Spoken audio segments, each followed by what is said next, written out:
Taking it. All right, Yeah. click. Yeah. And I love how Ben just like we're has no live. problem. Like, okay. Ben has no problem. What?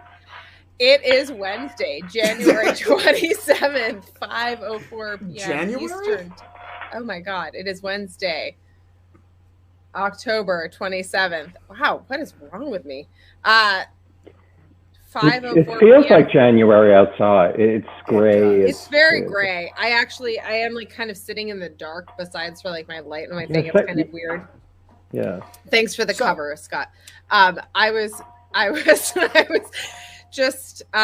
trying to get at what I was going to say about Ben, but we're live now. So go ahead, Ben. Yeah, it is 5:04 p.m. Marsha Blackburn attacked Susan Hennessy today in a hearing, asking Merrick Garland whether he was going to protect the Durham investigation from her.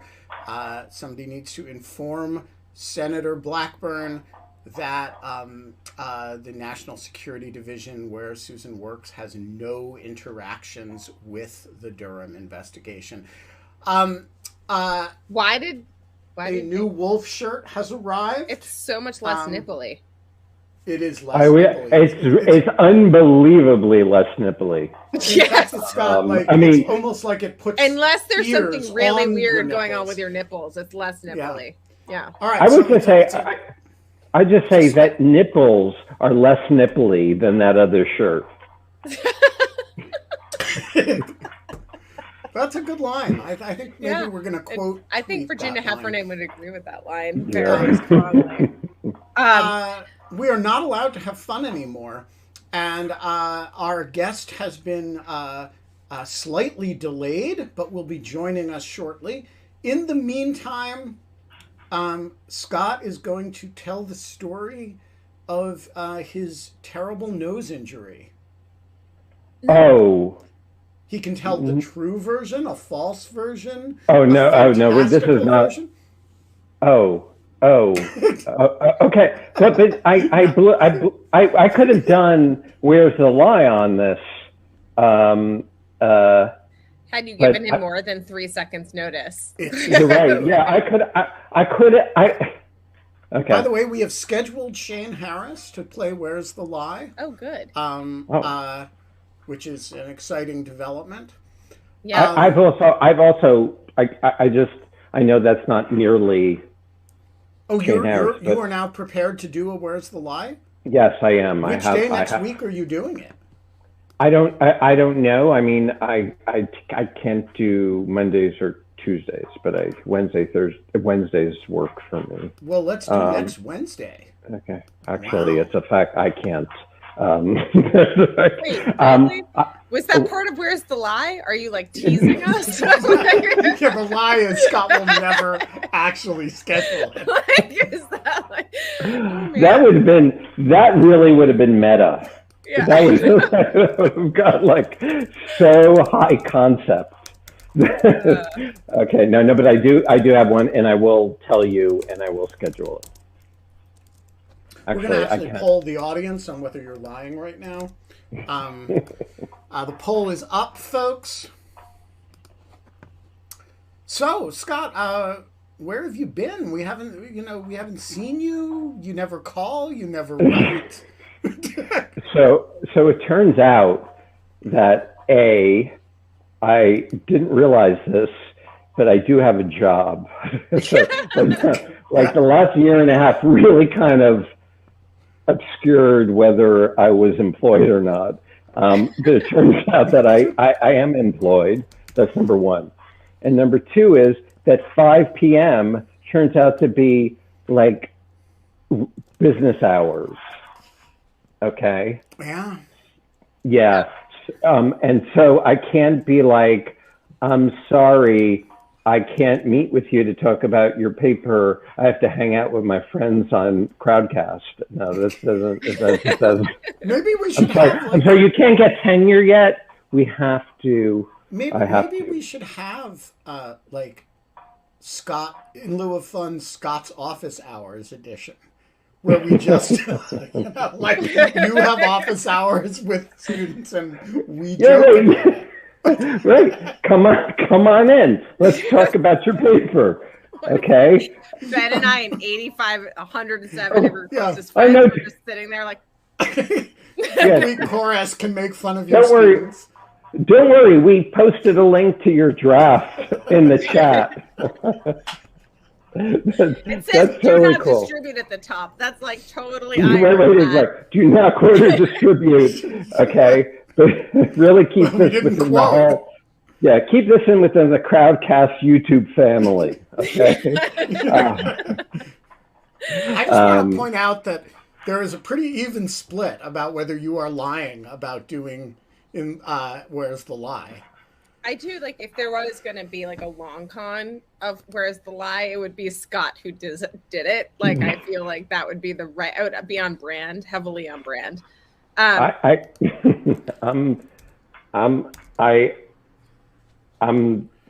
have a Where's the Lie. Okay.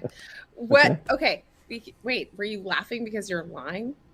See, that's the thing. I laughed because I thought, I laughed because I thought how ambiguous that statement was.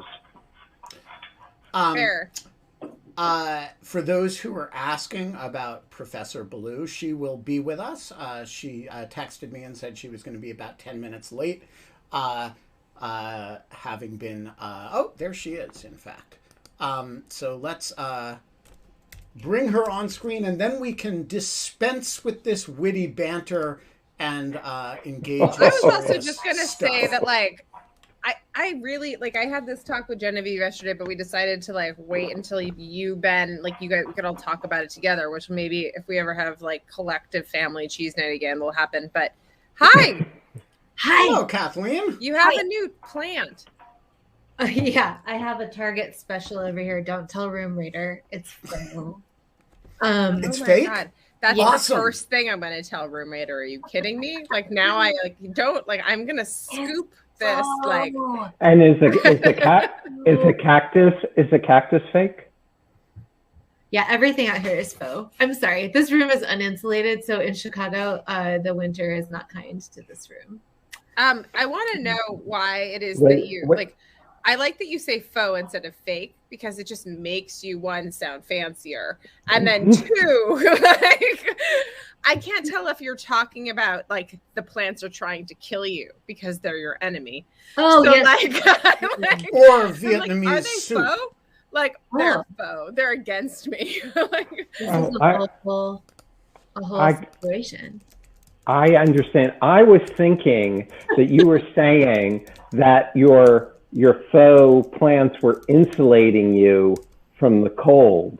No. But you were saying, right, I was mixing cause and effect.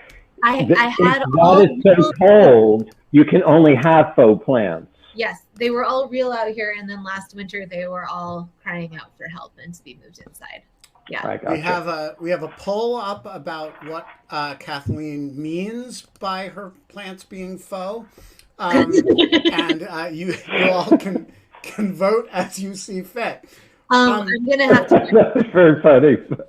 Right? Yeah, you could mean just her room office is filled with Vietnamese soup. Yes. That would be Or fun. enemies. All right. Kathleen, since we last talked, you seem to have produced a new book. Yes, it is a edited collection. I wish I could hold it up for you, but I actually don't have my physical copy yet, which is very frustrating. I would like to hold it and touch it. You could just get a printout and then stick it on another book, and then it would be a faux copy. There you go. Oh, very good, Kate Plonick. So, And as usual, I love that. I love that. I love it. So Sorry. it is called A Field Guide to White Supremacy. It's an edited collection that I worked on with my colleague and friend Ramon Gutierrez. And it's sort of a compendium of a whole bunch of essays written by people who are at the forefront of their fields dealing with some element of white supremacy and the many problems it causes. So my contribution is about the white power movement, but there are pieces on anti-immigration, long histories of legal exclusion of different kinds of ethnic groups, There are pieces on anti-Asian violence, anti-Semitism. There are pieces on anti-trans and gendered violence and how it works to uphold systems of patriarchal white supremacy. And it starts with a big section. What I can hold up is it starts up with a big set of recommendations for the Associated Press manual, which is this thing, which is in every newsroom guiding how we tell stories about all of these things. And at some point in publicity from my first book, I picked it up and noticed that it has big, long sections on Al-Qaeda and ISIS, and even a long section on the Irish Republican Army, which I think we have not been talking about regularly for a while, or at least not in the news that I consume. And nothing really on the Klan, on neo-Nazis, on skinheads, on militias, and hardly anything. And what they had was not quite right on the alt-right, which is not really how we should be thinking about this anyway. So we started with some recommendations for the style guide and then went from there to the essays. So what makes it a field guide? So field guide, we mean to identify and get specialized knowledge about how one broad category of something is working. So I think part of what we're trying to do for mainstream readers is help people understand how parts of white supremacist systems are still producing racial inequality, even if nobody in that room is individually racist.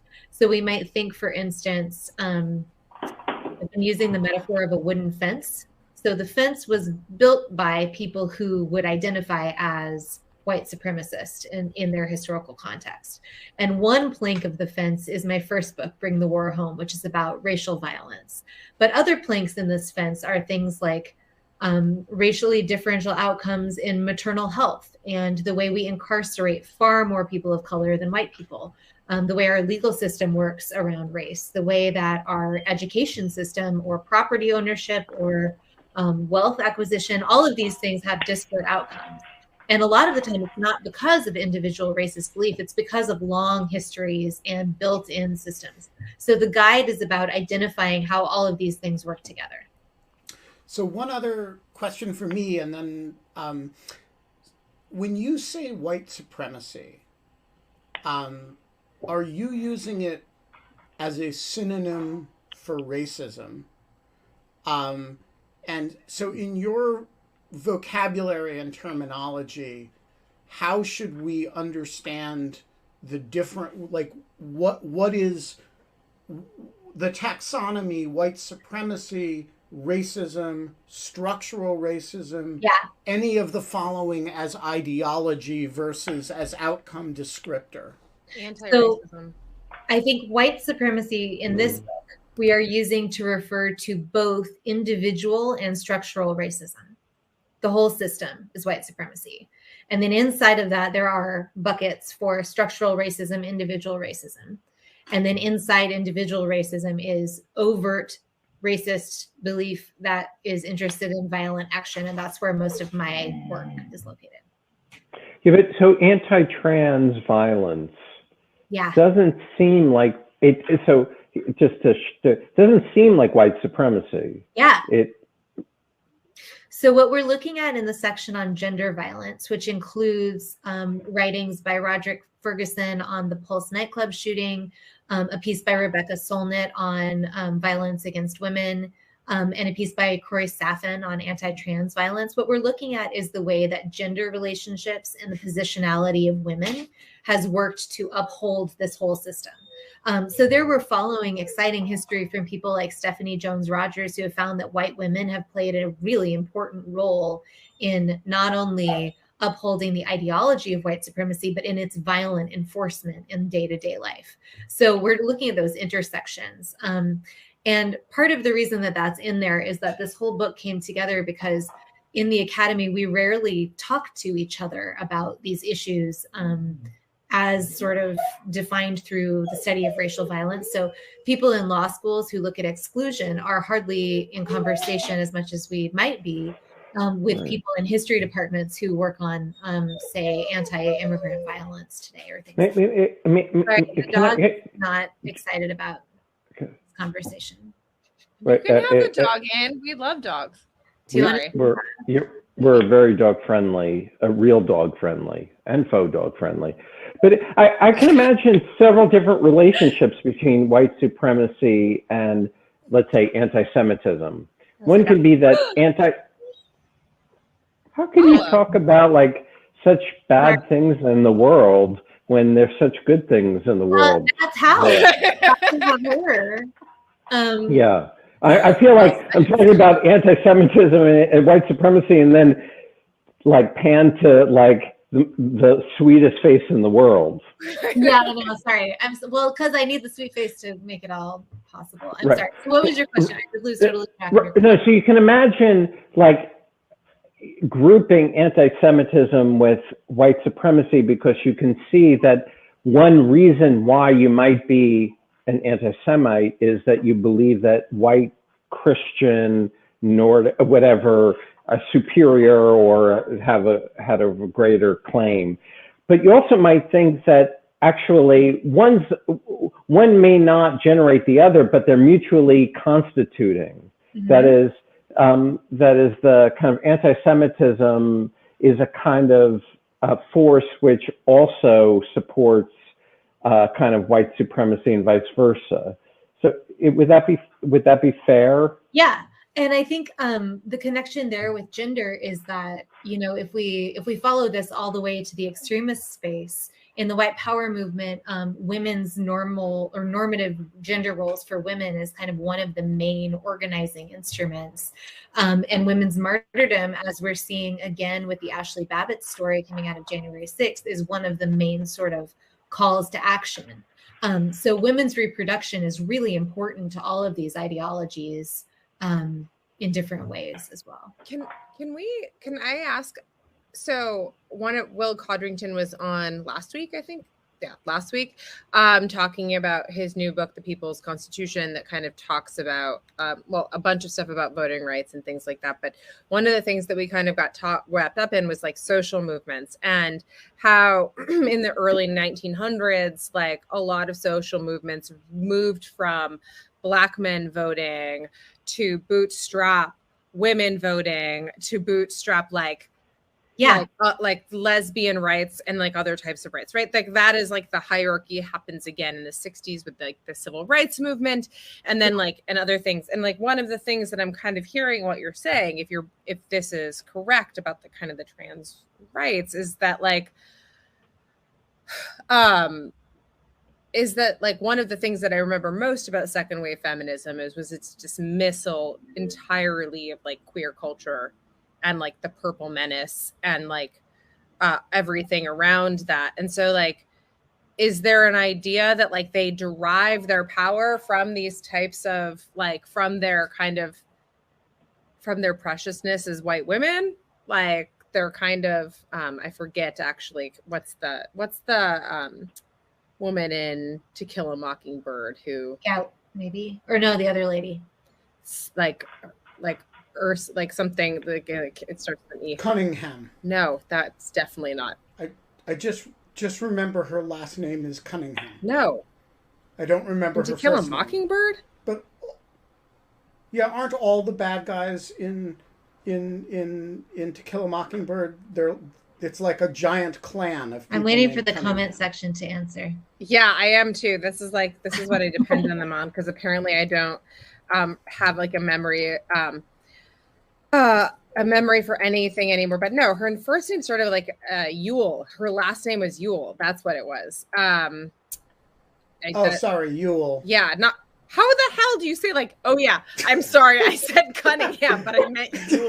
Like what? It's been like 30 years since I've read it. Like, how are those even like marginally the same in any universe? I'm gonna let that go. Anyway, there's a family of Cunninghams somewhere in that novel. No, there isn't. Like they're definitely. Yeah, there is. One of them was on the jury. Oh my. Okay.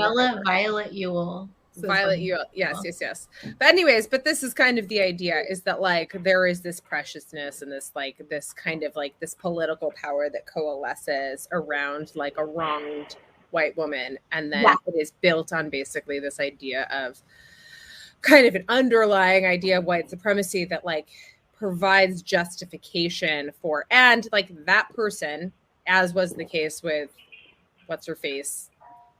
Beth Ewell. Sorry. But the whole point of this is that, like, if you remember this story, she had actually seduced this black man and like gotten him to like, and then had been so embarrassed when he rebuffed her that she accused him of this rape and that he was put on trial for all of this. And that was like this entire craziness. But like the whole point was that she actually wasn't necessarily white supremacist herself, like in her individual actions.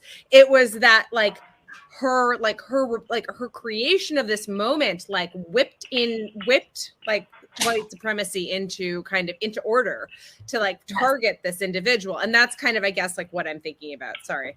Yes. Taking the dog outside. I will be right back. No, I'm like being super articulate today, drawing on my vast literary. I just want to say that there are, as the chat is now reflecting, there is in fact a family of Cunninghams in To Kill a Mockingbird. Tom Robinson. And so I am not like, I had the wrong name, but it was not a complete fantasy. All I remember is Schifferobe. I don't know why I can remember Schifferobe and not like anyway. Any of the other names, but anyways, go ahead, Scott. I just will say I've never read or seen the movie. Really? Yep. I am. It's actually. Sorry. I don't want to get off track because we're talking about the book, but that's like crazy. So, I have a question. Like, I want to ask about the intersectional quality of the book. So, I totally accept that there is, that with respect to all kinds of other systems of power, gender identity, anti-Semitism, etc., there is a very close relationship with white supremacy. But it seems to me they exist also on separate axes, which is to say non-white supremacist groups are perfectly capable of being, violently sexist. Sure. Yeah. I guess my question is, what is the claim that the relationship is? Is it? It's presumably not that it's simply a derivative relationship of white supremacy. What's the nature of the claim? Well, so I think that, and I want to not overstate here, because the claim in titling and the claim in bringing these things together is also a way of just sort of, working backward from the problem of racial inequality and racist violence to where is the scholarship that can help us understand those things. We went through other possible titles, like Field Guide to the History of Hate was one of the possible titles. But then it's not all hate, right? A lot of it is sort of carried out for a whole bunch of other reasons. So I think the relationship is, intersectional. It's about how different kinds of inequality shore up each other. And I think in terms of thinking about the relation to gender, it's about how primal, or how primary maybe both also primal, but how central the problem of white reproduction has come to be, not only to the fringe, but also to the mainstream. So I think some of the discomfort people were expressing after the last round of census results is a good example of this. And people on the left usually think of these as soft demographic transformations. When you think about like America's becoming more multiracial, the percentage of non-Hispanic whites is down, things like that. People in the white power movement hear that as apocalyptic emergency. And I think even people in the mainstream right are beginning to hear that as like a call to intensify things like voter disenfranchisement, anti-immigration pushes, et cetera. That's all about reproduction. So that's all about, at the end of the day, white women and the behavior of white women. It's so interesting you mentioned this. I've just been reading a lot about, for reasons related to this podcast I've been doing on the French Village. I've been reading a lot about France in the 30s and the obsession with what they called French, but by which they meant white French. Yeah. Because it sure didn't include Senegalese. You know, replacement. Yeah. And just how wrapped up it was with nationalism. And, you know, they'd lost X number of million people in World War I, but they were, you know, pathologically obsessed with reproduction in a way that has a lot of resonance with what you're saying now. Yeah. And I think it's, we know from the history of how white supremacy has worked in the United States that the link with regulating sexual behavior and white supremacy has really been about regulating women, because, for instance, in slavery or in many other systems, a man's breaking of the color line could be profitable. It could be part of systemic terror against communities. There were very few consequences in many cases. But for white women to break that line was tantamount to racial annihilation. And so we know that that is sexual. Sort of it's always sexual. Yeah. Yeah, exactly. I think that, yeah, go ahead. I don't have anything else. I was just building. Go ahead, Scott. You said something that sounds so interesting before, and I was hoping you could talk a bit more about it, which was that you didn't want to call a field guide to hate. That is, you wanted to and so can you talk about that, because there's something that really resonated, that really feels like you're picking up on something important. I was hoping you could talk about it. Well, I think a lot of these systems are in place in our society in ways that we don't even realize. So I like this fence metaphor. Forgive me for using a metaphor over and over again, but because just as long as you mix them. We hate consistent metaphors here. Yeah. Stir the fence with a spoon. Okay, yeah, I could paint it with something maybe. So if you go back to the fence, the fence is there impeding something, and it's not enough to just not be racist. It's not enough to just walk away from the fence, right? The fence is still standing up. So I think part of what we're trying to get at is that this is not just about any one of these things, but this is about the aggregation of inequality. I see. So it's not like so this is not just about, first of all, individuals and their mental states on the one hand, but it's also not about hot, like, emotions like hate. It's about structural barriers. Yeah, I mean, some of it is about hot emotions like hate. Like my essay is about that, because that's where my research is. But I think like it's trying to start thinking about how do we bridge our opposition with something very overt and clearly bad, like the white power movement, and our opposition of other more subtle forms of white supremacy that are also harming people. Right. So I have a question for your field guide then. Yes. So let's put it to the test with something in the wild. A friend of mine who is Black, her parents are both from Ghana, and she has been wildly successful and works at a major company, and she and her husband are both of color, and they have young kids and they live in Manhattan, and they are basically trying to get their kid into Dalton. I'll just like name the school because trying to get their kid into where? Dalton, like the elite kind of like like private school in New York. And their kid is like 5. I don't know what age it is that you have to start doing this stuff, but something like that. But like there's a test. There's like a bunch of questions in an interview to like with the parents. And part of the test was showing them 2 pieces of artwork in the Western canon of art that was like purely Western, like by white artists, like what, and like they had to identify the art, identify the artist, and say why it was important. What? Yes. Scott's like Scott is like sounds just like Dalton. I was just gonna say, I have It sounds totally reasonable to me. A 5-year-old without without the reasonable ability to identify Dutch masters shouldn't be admitted to school. What's the problem? The parents have to the parents have to No, I think that's the decline of standards, Kate. They should have the 5-year-old identify them.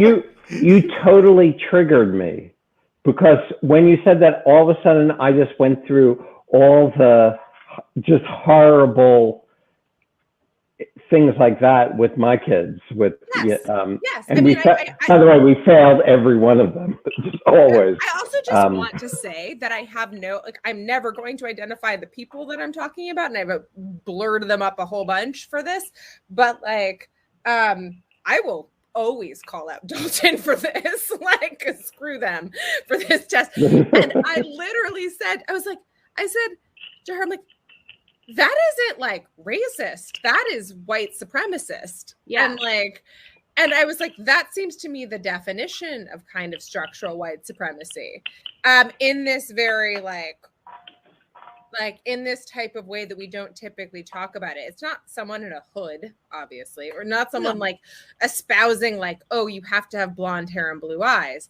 But it is our culture is the superior culture in which you have to have become imbued with knowledge in order to pass this test. And it's also holding up a sort of and we see that move in a lot of places where it is more overt, right? And I'm not painting these two things with the same brush, but I am going to just notice that the Proud Boys will say that they're not white supremacists. They're just Western chauvinists. They just want to defend the fact that Western culture is superior, and that they think Western culture has something to offer that no one else in the world ever could, and that's what they believe, right? So that's the mainstream, more acceptable version that they have been trying out in order to not get labeled as I'm not an outlaw, I'm a cowboy, or I'm not an outlaw, I'm John Wayne. What is this rebranding? But this is not new either. I mean, David Duke used to say, I'm not racist, I'm racialist, I'm not segregationist, I'm just separatist, right? So the language around this switches as fast as people realize sort of what it is, and they're always calibrating about how far you can push. But back to the Dalton example, I think that that's just one really good example of how testing is often a site of inherent bias, right? This is true in SAT testing too, and this is true in there was just something on NPR last week in Chicago about how the biggest educational slips have been in communities of color during the COVID epidemic, and the biggest group to gain from going test optional, surprise, surprise, turns out not to be communities of color, but white kids who have tons of extracurricular activities. Because even if you take out the SAT, the whole admissions process to colleges has to do with all of these other markers that have to do with affluence and privilege and where you go to school, right? So this is what I mean. It's all, it's ingrained very, very deeply. So the field guide is not claiming to be exhaustive, but we're just trying to collate a bunch of interesting, good scholarly thinking about these issues. And then from the footnotes of the pieces, from Googling the people in the book, people can sort of use this as a jumping off point to learn more. So I want to ask you about that point that you just made.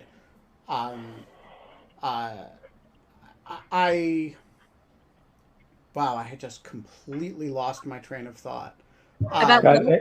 And did you start your sentence and hope that by the time you got to the end of that clause, you would have sprung to mind again? No. I started my sentence knowing where it was going, lost the thread about a few words into the sentence, and then was hoping it would come back to me by the time I finished the sentence, and it just didn't. So I'm totally copping to this right now. And to go let the dog in again. Yeah, sorry. You just have to put them in and out and in and out. They're so demanding. Wait, is that I feel like everything's splitting apart. The center cannot hold. Yeah, mere anarchy is loosed upon the lieu of fun. Richard Wattenbarger, the floor is yours. Okay, I'll take the floor. Oh my God, guys, it wasn't my dog. Okay. It wasn't my dog for once.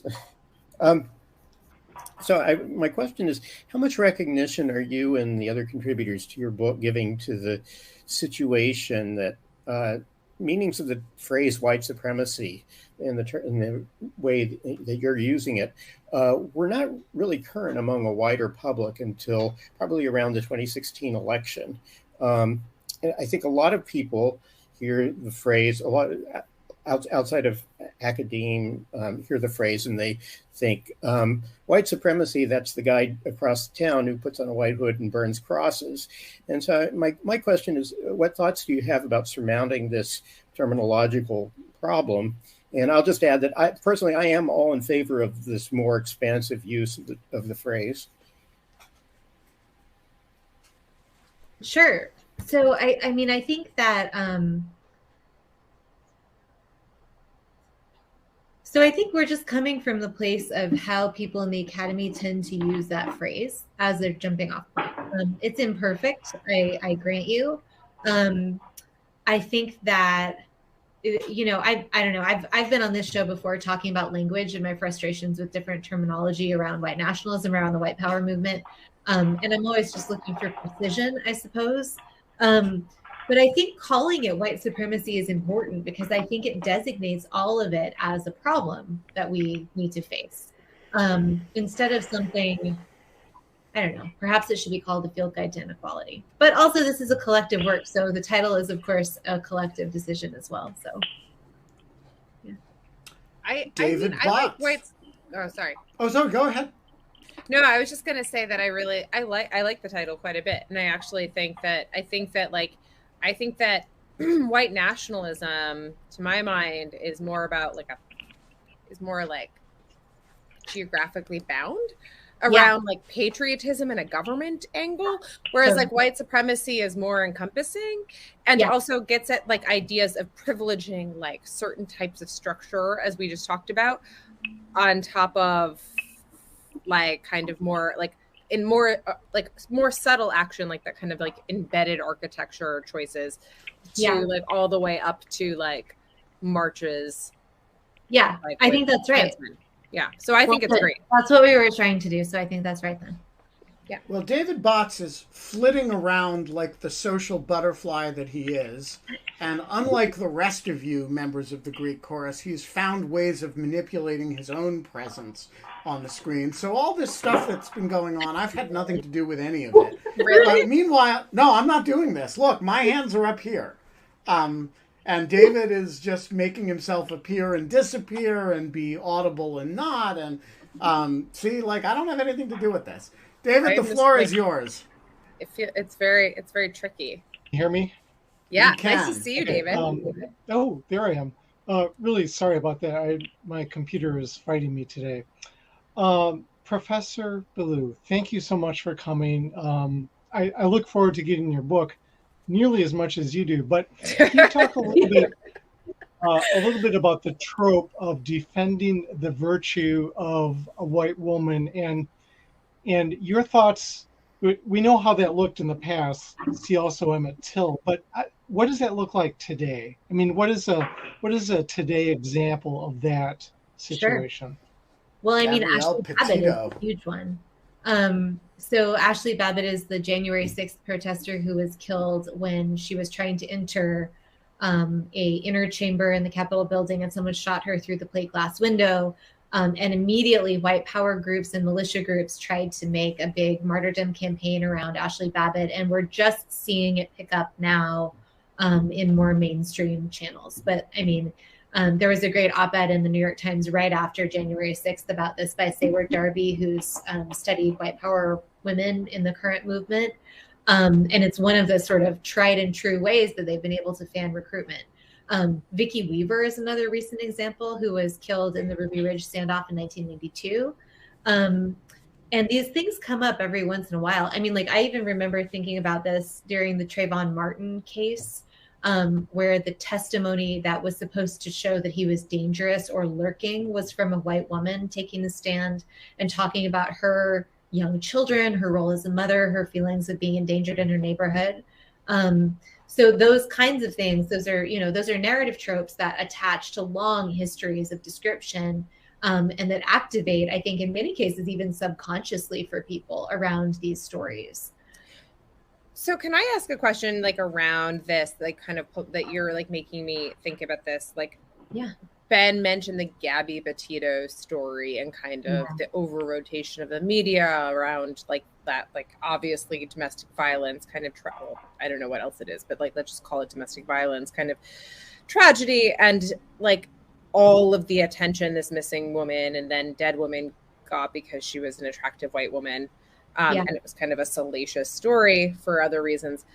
But like, what always strikes me about this, in addition to like the inequality and like race, right, is that there is always this moment of like, we give zero shits about domestic violence and sexual violence in like 99 out of 100 cases. We don't properly fund shelters. We don't believe women when they tell us they're being beaten. We blame them for it. And then we have these moments where we have this person and like all of a sudden there is this kind of like collective amnesia around like anything that's happened. And so not to like, I don't want to make this, I think that this is two things. One, it erases people of color who have been going through the exact same thing, but it also erases people of the exact same color and the exact same situation in a lot of ways that have been going through the same things, and no one gives a shit about them until like it's a weird van story. Like in a national park or something. And like, I just don't actually understand that. I mean, I feel like our entire history, it's all over the place, but I don't get why women have all of this power to testify on the stand against someone and no power to change their situations vis-a-vis government or like social intervention. So I'm interested to hear what you think about this Rebecca Solnit piece that's in this volume, which is, I'm trying to remember which title we went with. One of the working titles was The Longest War. And the argument is that the longest war in human history is the war against women, mostly perpetrated by their intimate partners. And the numbers are just, the numbers are horrifying and staggering. And it comes up every once in a while and we never really do anything about it. And one of the interesting things about it for me is I've been teaching that essay in class as part of the University of Chicago's core. Got Rebecca Solnit into the University of Chicago core curriculum. Public enemy, I will say, and the Zapatistas and Ani DeFranco. So one of the interesting things about teaching this essay is that it was written after Yes All Women. Do people remember Yes All Women hashtag? Kate will, but I think most people probably won't. This was after the shooting of college students by an incel in, where was that? University of Santa Barbara, I think. It was wasn't it the San Bernardino? No. It's the Elliot Rogers one, if people that was no, it wasn't San Bernardino. You're right. It's Santa Barbara. Yeah, you're right.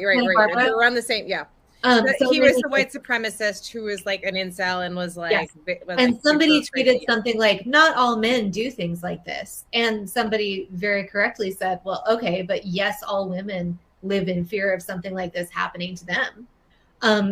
And it was interesting because post Me Too, which is a very different kind of hashtag activism around this, right? Like Me Too is about claiming that you, a visible woman with virtue and a media stand, have also experienced this thing. It's about using your credibility to make a stand about the issue. Yes, All Women, which didn't take off and stick, was universalizing, was about all people as a category experiencing something. And it's something that because the Solnit piece was written before Me Too, it's something I like to talk about with my students because of how much didn't change because of either of these things, right? So sorry, that's a long-winded way of saying, yes, I agree. It's really interesting. Not to bring it back to Kill a Mockingbird, but there was some discussion earlier in the chat about like why it was like the play was good and blah blah, which it wasn't. It was a terrible piece of garbage, and I like Jeff Bridges, and like it was, I still thought it's really bad. But the reason that I didn't like it was specifically because if you actually revisit the story of To Kill a Mockingbird, it is the story of that centers around a white kind of defense attorney. male defense attorney defending a Black man who is charged with rape of a white woman, and a white woman standing up and basically falsely crying rape on the stand, it becoming this entire, and this is like a total intersectionality moment. Like that, it was like, and they didn't address it at all. Like they did, it was like the play was coming out in the midst of both Black Lives Matters and Me Too, and here you have this insane dilemma that this presents. Of like, how are we supposed to like buy the fact that it's like the Me Too movement and believe all women, but then we're just watching a play in which a woman actively lies about her rape, and it like, and like we now know that was also the case in the murder of Emmett Till, that the woman lied about that assault and came out about that to, I believe, Tim Tyson. But there's a number of histories where that is the case, where we have a misallegation for whatever reason. I mean, that's in Ida B. Wells's reportings on lynching and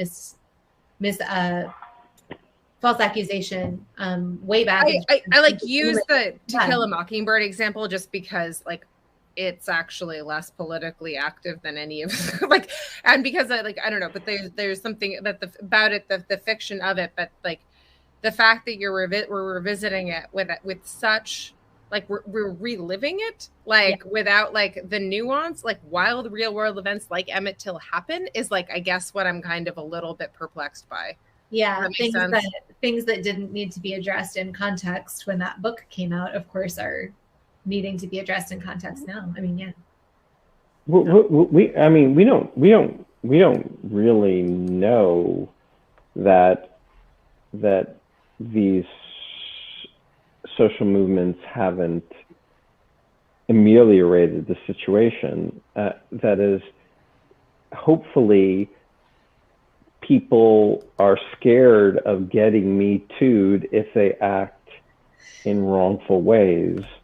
And so therefore time will tell, will it not? I mean, well, I think Me Too is mostly about workplace sexual harassment, and perhaps that's helping part of it. But I think that our analytic in the field guide and in this conversation is about the broad problem of gender violence and how that, so I think,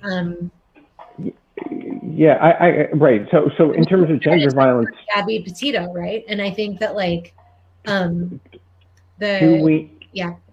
sorry, do we know? I mean, I'm sure you know, I don't know. Do we know about the rates of domestic violence over the last, let's say, 30 years, whether they've fallen or not, or whether they've fallen faster than the fall in violent crime? I believe that they have not fallen, she argues in this piece. And one of the interesting things about the Rebecca Solnit essay is that she has a frontispiece that's like, I have revised this essay X number of times around X number of violent events against women. But I'd have to let her answer specifically. Oblio 23. The floor is 23 times yours. Me too.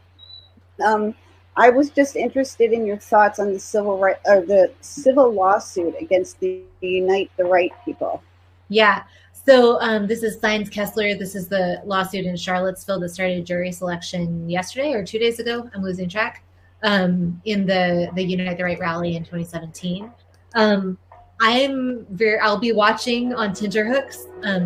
It strikes me that there are a ton of trials right now that are litigating various parts of this problem. The Kyle Rittenhouse trial in Kenosha started this week, jury selection, and the Arbery trial in Georgia also started jury selection all the same week, which is amazing that we're having all this happen at the same time. I will say in general, civil trials have been incredibly effective at dealing with white power organizing because they provided opportunities to do things like stop people from associating, harm fundraising apparatuses. They've shut down newsletters. They've even done things like seize the group membership headquarters. While the criminal trials have typically had issues, is the short answer to a long answer.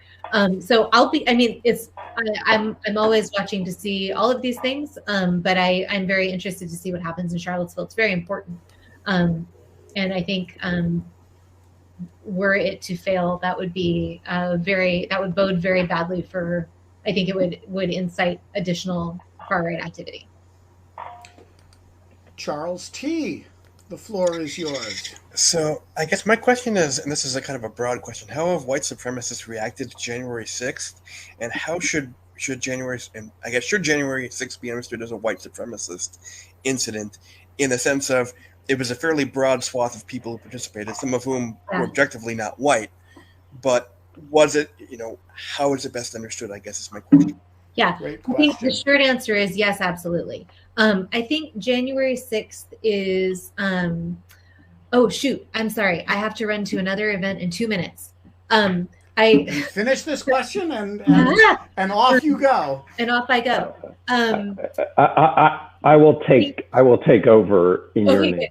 It represents the intersection of organized white power violence with QAnon activity that we don't understand as well yet, but that sort of rehashes conspiracy theories that we're all familiar with from earlier in the 20th century with the Trump base. But what we know is that the white power movement and militant right, the organized factions, immediately reached into those mainstream Trump supporter groups on social media to recruit. And we also know that a lot of people experienced powerful instant radicalization on that day through the shared experience of the attack. And we know, according to Robert Pape, my colleague at University of Chicago, he did a poll that found that 47 million people think that Biden is falsely elected and that Trump is the real president, and 21 million said that they would support the use of force to return Trump to office. So those are not fringe group numbers anymore. I think this is a mainstream issue. Yeah. Okay. And with that, I will run away. Thank you. Kathleen, thank you so much. Great to see you. Nice to see you. Bye. So before we sign off, Joel the Nudge has a question that I think is actually better directed to Kate and Scott than to Kathleen anyway. It may be a kind of ideal Scott question. And so I thought, since Kathleen is gone, Joel, why don't you pose your question to Scott and Kate? Yeah, so one of the things that's been in the news a lot and you hear a lot kind of bantied about is the critical race theory. And it seems like there's a lot of poor definitions out there. I was curious if you all had a good running definition that you like, and would you be willing to kind of share it so that, as we're thinking about these things, it's grounded in something that's reasonably well considered. Does that make sense? Great. So this feels like a Scott kind of question, but I mean, I could take a go at it, but I think that Scott probably has been in the academy longer and just has like a better understanding history of like critical legal studies and critical race theory. So obviously it's lots of things that go under critical race theory are dissimilar from one another in many, many important ways. But what I think of and what I associate with like a kind of a core commitment or angle or perspective of critical race theory is that it tries to uncover kind of hidden racial ideologies underneath seemingly neutral categories. Yes. Okay. So it's not different from like everything that Kathleen's talking about today. Right. Exactly. So you think that these things are neutral and are not discriminatory, but in fact, in application or in conception or understood within the social context or understood how it plays out in the market or however way you want to put it, it's in fact undergirding, it's grounded by and or perpetuates a racist system. So I will just say the history of it being one that started in the 60s and 70s following the critical legal studies movement, which was kind of also, is CLS also kind of legal realism, or those like jump slightly different? CLS followed legal realism. There's a kind of like the CLS people. So Kate, of course you're right. Not to jump in here, but it's exactly analogous. So the CLS people were like the Marxists who said, actually, capitalism that looks like formal justice. In fact, it's really furthering capitalism. The market. Right. It's also right. This whole thing about economic efficiency and all this stuff, or property rights. This is all furthering the owners of capital against labor. And so critical race theorists kind of pick that up and say, oh, well, whether in addition to or in lieu of it's also a very powerful force, even more powerful force, who's racial ideology. The way that I teach this as an example, like that you wouldn't imagine it in like, say, a black letter law class like property, as I teach a case called Johnson v. McIntosh, which is from the early, like I think it's one of the first, it's like one of the very early cases of basically Native Americans had sold land to a group of people, like a group of settlers. The settler, like then that land had been claimed by the U.S. government. The people who had been on the land and said that they owned it, like claimed against the U.S. government, hey, you can't just like take our land. We've been here, developed it, all this stuff. And simultaneously, like basically the decision ended up being routed in the idea that like, well, you didn't discuss, like the people, you discovered the land, so you have rights to it, but they didn't have rights to sell it to you because they don't count as discoverers and they don't count as discovering. And the idea of discovering seems like a neutral time-based or like circumstance-based, but like really it's a meaningless concept that is really all about privileging certain types of expectations of like, can you put a flag in it? Can you shoot other people off your land with guns type of thing? Do you have these types of constructs of like exclusion that are going to make it seem like in a way that we now would associate with discovery or something? And so the idea of that being that like there are racial elements of dominance and colonialism built into that seem as if they are just like, oh, well, the court like kind of like puts them aside and just like, well, it was discovered when white people got there, even though other people were totally there beforehand. Mm-hmm. And so that's kind of, I think that's like a good example of like looking at something that is like a very tropish like kind of story that you hear and then kind of looking at it from a different perspective that like that's what CRT tries to bring.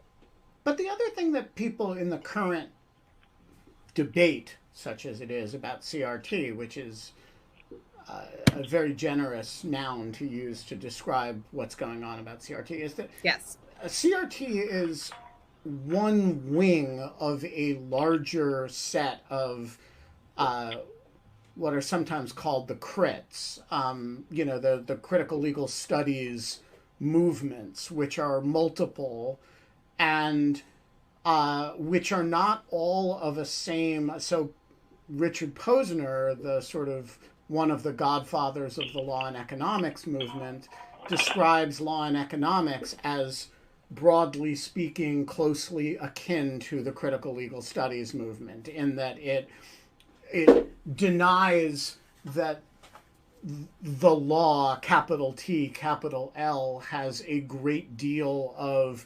philosophical integrity of its own and insists that there are kind of other forces that are actually,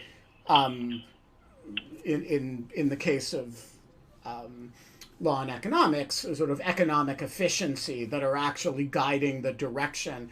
And so like the idea that you sort of take out of the critical legal studies world this one strain that asks questions about the role of race underlying the law is, I mean, look, CRT has its excesses like all legal studies movements do. It's a very silly thing to do, except that it's not silly at all because it's not actually about CRT, and none of this discussion is actually about the merits of CRT. It's what it's actually about is asserting a certain cultural dominance over school boards by way of yelling about masks and about teaching kids anything that involves, a kind of inquisitorial attitude about American history vis-a-vis race. And CRT is just the name that is being given to that project. Just to follow up exactly on what you said, the word that critical is playing there is it's kind of playing the role of what they used to call the hermeneutics of suspicion. That is, that you don't take something at face value. What you Scott, really you just see got the word hermeneutics in lieu of fun, which I don't think I've been waiting for this moment for 537 episodes. Right. 537 episodes without the word hermeneutics ever appearing in this, and you have now let him finish his sentence, Ben. Okay. So, but basically what it is to be suspicious about like the institutions of society. So democracy and voting and the market and all these things are being reinterpreted as being something less wonderful than they claim to be. And so different critical schools think of it in different terms, but they all have in common this sense that there are kind of bad things underlying American institutions. I just want to say that I had a conversation this summer that just like blew my mind with a very close relative that was just kind of like, I just don't understand why the left has to call these things critical race theory. Why do they have to say critical? Well, that just makes it sound so negative from the beginning. And I just was like, blame Kant. Blame Immanuel Kant. It all comes from his ban the Critique of Pure Reason. Man, have you ever read that thing? That is hard going. It's just got too many pages for me. And even when they're not in German, they still read like they're in German. Right. Well, we are going to replace the word critical in critical race theory with cheerful. And that should solve the entire problem. It's going to be cheerful race critical legal theory. And it's going to solve the whole problem. Fox News will be mollified. Kate's family will be like, oh, there's no problem then. It's we've gotten rid of the word critical. The solution is at hand. We will be back tomorrow. Who do we have tomorrow? I think we have Jill Filipovich. I'm excited about this because the other day, and so this is your homework, people. I watched an amazing documentary called Lula Rich. It's on Netflix, and it is the story of a multi-level marketing scheme run by two total sociopaths. And the guest commentator throughout the whole thing is one Jill Filipovich. Jill has studied LuLaRoe, the MLM in question. She has developed a very interesting set of thoughts about why this MLM was so effective at getting thousands, tens of thousands, like 100,000 stay-at-home moms around the country to go insane selling leggings. The story is completely deranged, and making billions of dollars for these sociopathic people who ran it. And she's developed a lot of interesting thoughts about it. And I thought we should just have Jill on to talk about LuLaRoe, multi-level marketing schemes in general, and why they have such appeal to vulnerable stay-at-home moms who are not necessarily feeling so great about themselves. I think it's like a really interesting subject, and I thought Jill's thoughts on it were really, really compelling. So I asked her to come on and have a LuLaRoe conversation. So that'll be tomorrow, 22 hours and 52 minutes from now. And until then, Scott? Well, we can't have critical race theory anymore, but we can have wool shirts and cheerful race theory.